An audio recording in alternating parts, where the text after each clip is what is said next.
What in God's name is that from Thorin? CSGO is one of the most prominent esports titles to have an established circuit for women. Admittedly, a much smaller circuit now than actually a few years back. They have just a couple of tournaments a year that are big ones that people really take note of. It's also a game which is, in theory, one of the easiest to potentially integrate a top female talent into a mixed roster with top male players. They don't have to live in a team house necessarily, so you wouldn't have the awkwardness of it. I don't know. I mean, a lot of team houses now obviously could afford to not actually have to have people share rooms, but obviously there'd be a concern in that sense. And if they have their own bathroom and all sorts of separate issues, that wouldn't be a problem. You travel from tournament to tournament, you live at home. Obviously, if you put them onto a team with the circuit in CSGO, you could get them some LAN experience very quickly, even if it's a tier 3 or a tier 4 LAN, just to get them playing against quality opposition.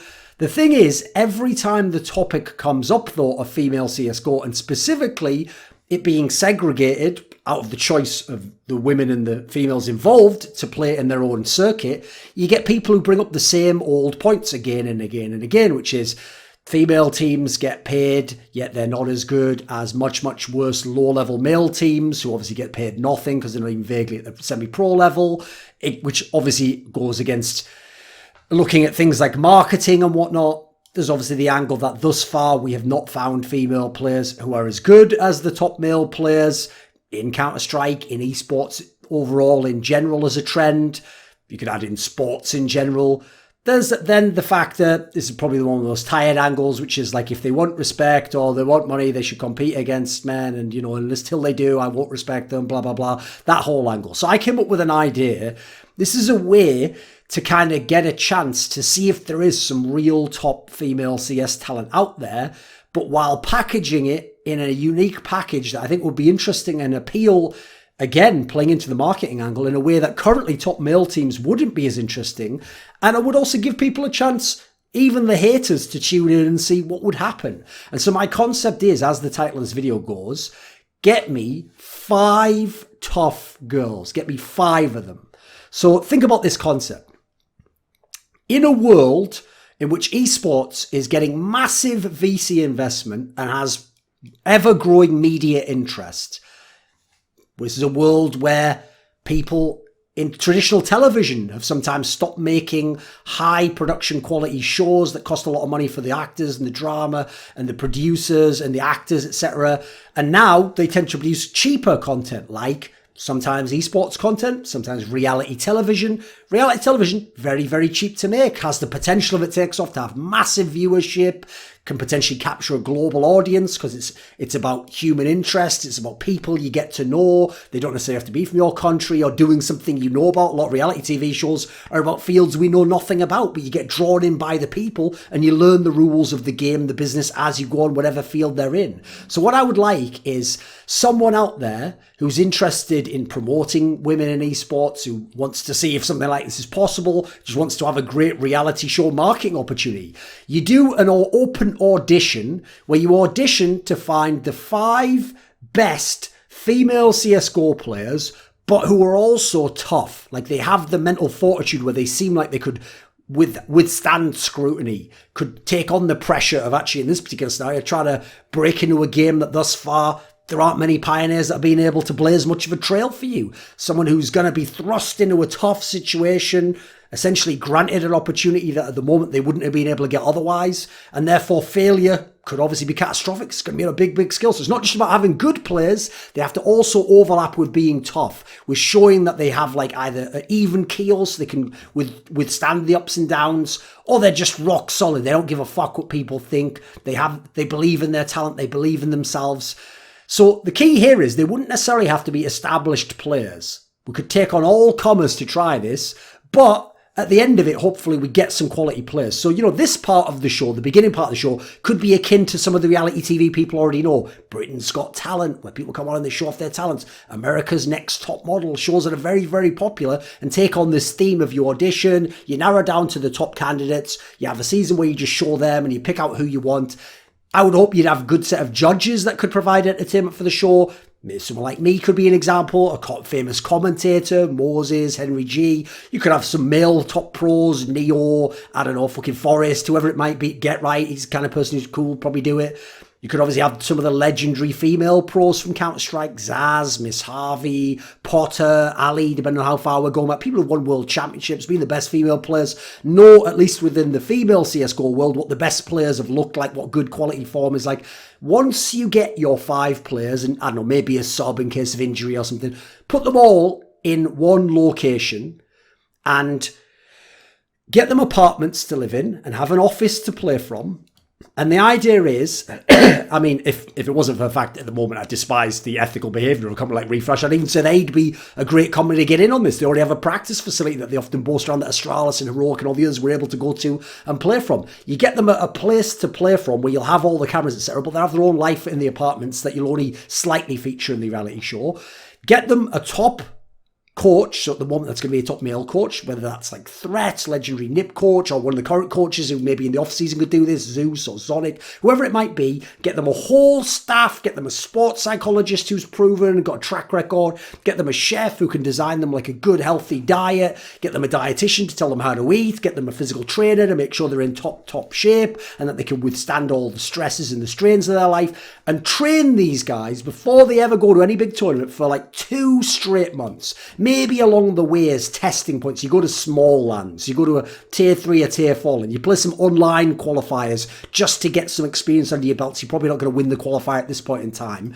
At that point in time, use the fame of the project, use the fame of the people backing it, the name of the project, the fact that it's a thing, to maybe get some invites to closed qualifiers. You can do this to some of the smaller lands where the team that you would be replacing would be some no-name tier 4 team that no one cares about. So they might give you an invite, much as they gave the original Kingwin lineup when it was actually a joke team, invites to certain tournaments at times, because obviously people were going to watch. People wanted to watch even if they were going to fail. You could actually abuse that angle to get into some of these tournaments. I'd even consider, if you look back at like 2016, when some of the top semi-pro EU teams would go to China and Asia and play in those tournaments for money, Epsilon, Heroic back in the day, I'd even consider going to some of those tournaments to get some experience under your belt, play the proper teams, get your name out there. After 2 months, you have a 6-month span, and they have to all be in for this. They can't quit. For 6 months, you make a real push to become a top team in the world of Counter-Strike. You go for it all, and you do not accept failure. You're going for it all. That's why they have to be tough. So that means you're going to try and have the players play enough that they can potentially get into FPL. Perhaps there could even be some sort of a promotion there where, along with the concept, Faceit gets involved and somehow they agree to give a couple of them a spot and try it out or whatever.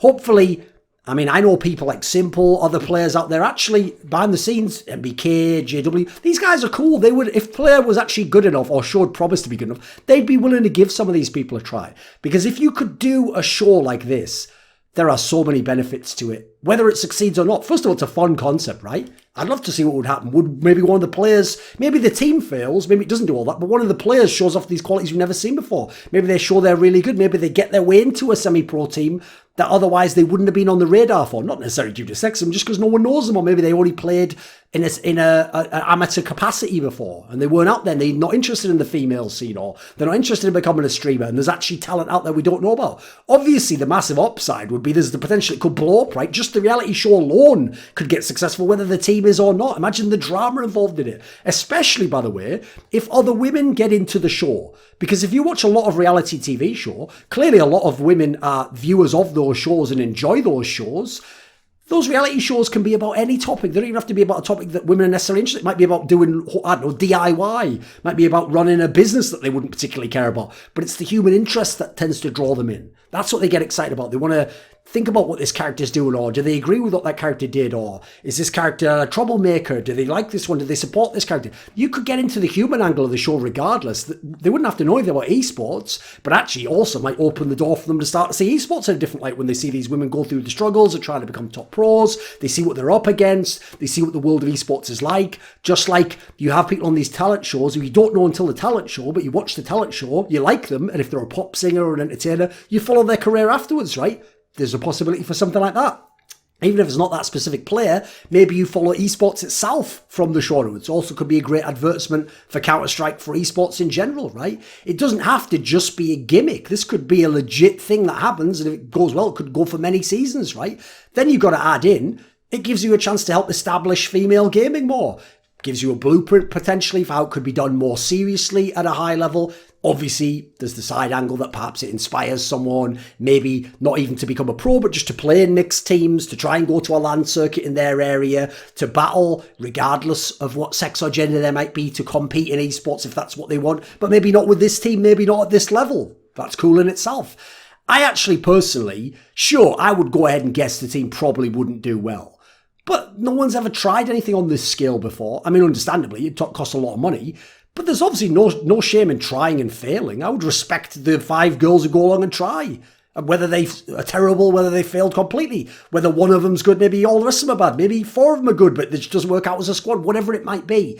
I think you've got to respect people who give it a shot, right? Who show that they're dedicated and they're willing to give it a try. Now, sure, there's a lot from the past of esports that would obviously be a bad omen towards something like this. I mean, classically, there was a thing in League of Legends, it was like half a decade ago now, where they tried this project called Sirens, where they implied they were going to do something like this, but then they did so badly in the game, and there was so much attention that they couldn't handle. They weren't all tough people in that sense, that the whole project just fell in on itself. In fact, half the marketing, which was hyping them up, basically played against them, and it ended up actually being more of a black mark on women playing professional esports games than it did in any way sort of inspire or promote things, I'm afraid to say. Then obviously there's the whole angle I alluded to before with a lot of the common complaints about women in Counter-Strike, which is like, teams like CLG Red and others playing in mixed leagues but just not being able to get to the top divisions of mixed leagues, or playing online qualifiers but losing very early and not even to good teams. Yeah, that's going to make people very, very skeptical about this squad. That's why the whole tough girl part is necessary. Because this is one of those topics where I'd love to see what happens if someone actually just went for it, whether they succeed or fail. Because that's the problem, right?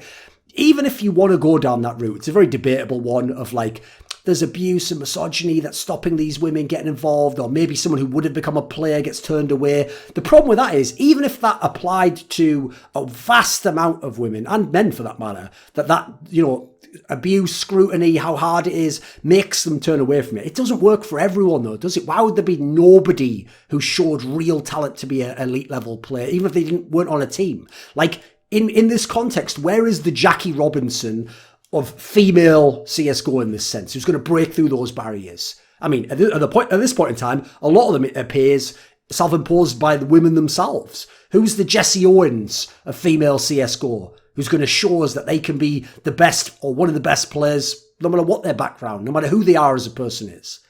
Now, sure, there's a whole separate side topic here of like, if you look with a wide enough lens at women and men in general, I don't know, maybe women just don't like to compete as much. Hard to know, right? We haven't really had many studies done specifically on gaming in this particular sense, or a lot of them have been politically driven. You could maybe say that kind of like drive to battle people, to prove yourself better than them. Some of these traditionally are considered male qualities, right? But even then, that doesn't really work as a catch-all, right? Because there's women in the business world who sometimes excel in areas that men are very good at, or have male qualities to them, or seem to be more aligned with the things that men prefer over what women prefer. So how could there not be any players out there, right? And crucially, the reason why I like the idea of this being like an open audition is there really might be a good player out there who is just completely unknown. This could be the case with men. If you did a thing like this, you might find some mad talent somewhere that you'd never thought to recruit. Because maybe there's the social element, means that they hear these bad stories and think, I'll just play in the female circuit, well, I'll put up with that shit. Maybe they instead just become a low-level streamer and they enjoy making a nice little side income. They have their own fans. They're decent enough so people follow them, but they never tried going pro. The point is, the stakes would be high enough. You might give this a go. And if it in any way worked, even if they failed, but the people on the show showed themselves to be dedicated, showed they went for it, showed they did the practice, they did the preparation, they listened to the coach, they tried to grind FPL, they worked through the qualifiers. Even if they do all that and fail, I actually think if people were to watch these girls go and compete in a system like this, immediately it would start to change the paradigm of how some of the naysayers I talked about at the top always just dismiss the whole topic and use the same points over and over again, even when some of those points aren't as valid anymore. Even though some of them have some greater truth, some of them even have a half half right at some point in time, even though some of them can be a little bit ignorant of what's possible in the future. So I think actually if people just saw the struggle that these people went through and they saw them really try and they saw that they meant something to them and that they really wanted to be top players and that they had some kind of talent, I think immediately there would be an initial level of respect from some viewers that would be accorded to these players that maybe they wouldn't have had before. They wouldn't have cared in that same way before. They wouldn't want to follow the story. So it's just one of those ideas I'm throwing out there. But in a world in which people are willing to try these things and where media's looking for new stories, new excitement, new heroes, I think this would be a great concept to try. This video was kindly supported by Wendelful, Butt Pounder 420, Dean Tanglis, Andreas, Snazore Westerlund, JDubs, Chi Mao, Daniel Olivar, OllieJ, Tobias Bernasconi, NateDOhDoubleG, Alexander Rao, and a special thanks go out to Jerky's Minion, weixz, don't know how to say that's like a Chinese name, and Max Laine. Do you want to suggest a topic or a guest for some of my upcoming content? It's going to be a big feature in the next few months for me. Well, my Patreon, that's a feature. Do you want to ask me a question in my monthly AMA? Would you like teasers for my upcoming content? Find out who the next guests are. Maybe you want to take part in that monthly donator discussion with me. Well, if you want any of the above perks, put your money where your mouth is, support me via the Patreon link below, and join the Scrilluminati today.